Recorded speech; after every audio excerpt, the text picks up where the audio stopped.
آج ہم آپ کو ایک ایسی خبر بتانے جا رہے ہیں جس نے ہر سننے والے کو ہلا کر رکھ دیا ہے۔ ایک شخص نے اپنی پوری جوانی پردیس میں گزار دی، دن رات محنت کی، صرف اس لیے کہ اس کے بیوی بچے خوش رہیں، ان کی زندگی بہتر ہو جائے۔ لیکن جب وہ برسوں بعد اپنے گھر واپس آیا تو اس کے ساتھ ایسا انجام ہوا کہ سن کر ہر انسان کی آنکھ نم ہو جائے۔ رپورٹس کے مطابق رضوان نامی شخص تقریباً 10 سال تک کویت میں محنت مزدوری کرتا رہا۔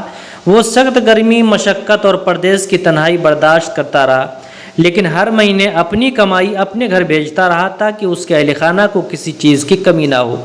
بتایا گیا ہے کہ اسی دوران اس کی بیوی کے انور نامی شخص سے ناجائز تعلقات قائم ہو گئے۔ یہ بھی دعویٰ کیا جا رہا ہے کہ رضوان کی محنت کی کمائی جو وہ اپنے گھر والوں کے لیے بھیجتا تھا، مبینہ طور پر اس شخص پر خرچ کی جانے لگی۔ تقریباً 2 ماہ پہلے رضوان ہمیشہ کے لیے بھارت واپس آ گیا۔